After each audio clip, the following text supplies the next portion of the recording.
1070번 문제 살펴보겠습니다. 1070번 문제에서는 다음은 여학생 150명과 남학생 100명이 일주일 동안의 TV 시청에 대한 상대 도수의 분포를 나타낸 그래프일 때 다음 물음에 답하도록 하고 있습니다. 1번 TV 시청 시간이 6시간 이상 8시간 미만인 계급의 남학생 수와 여학생 수를 차례대로 구하시오. 6시간 이상 8시간 미만인 계급은 다음 계급입니다.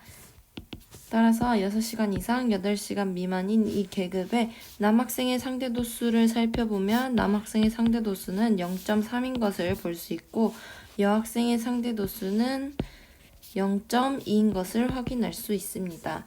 즉, 남학생 전체 수 100명 중에 0.3이 이 계급에 속해 있다는 것이기 때문에 6시간 이상 8시간 미만인 계급의 남학생 수는 100 곱하기 10분의 3으로 30명이라고 알 수 있습니다.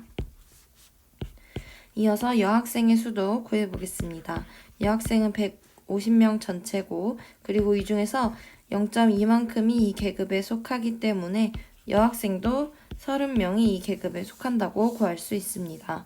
2번 TV 시청 시간이 12시간 이상인 여학생은 전체 여학생의 몇 %인지 물어보고 있습니다. 12시간의 기준은 다음이며 12시간 이상은 12시간보다 오른쪽에 위치해 있는 계급들을 가리킵니다. 12시간부터 14시간에 속해 있는 상대도수는 0.06이라고 볼 수 있고 그리고 14시간에서 여학생이므로 빨간색 그래프를 봐야 합니다. 따라서 빨간색 그래프에서 12시간 이상 14시간 이하인 상대도수는 0.16이고 그리고 14시간 이상 16시간 미만의 상대도수는 0.12인 것을 확인할 수 있습니다.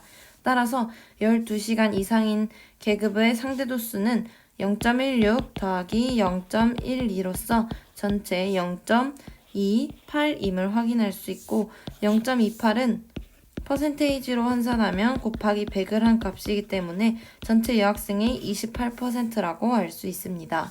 3번 남학생의 비율보다 여학생의 비율이 더 높은 계급의 수를 물어보고 있습니다.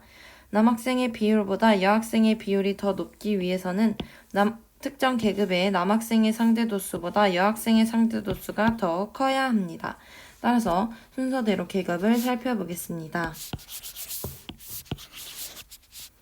첫 번째 계급, 2시간 이상 4시간 미만의 경우 남학생이 더 위에 있어 해당되지 않습니다. 4시간 이상 6시간 미만의 경우에도 남학생의 상대도수가 여학생보다 더 높이 있어 해당되지 않습니다. 6시간 이상 8시간 미만도 남학생이 더 높이 있습니다. 8시간 이상 10시간 미만의 경우 여학생의 상대도수가 남학생보다 높은 것을 알 수 있습니다. 따라서 8시간 이상 10시간 미만은 해당하고 그리고 10시간 이상에서 12시간 미만의 경우에도 여학생의 상대도수가 더 높습니다. 12시간 이상 14시간 미만도 여학생의 상대도수가 더 크고 14시간 이상 16시간 미만도 여학생의 상대도수가 더 큽니다. 따라서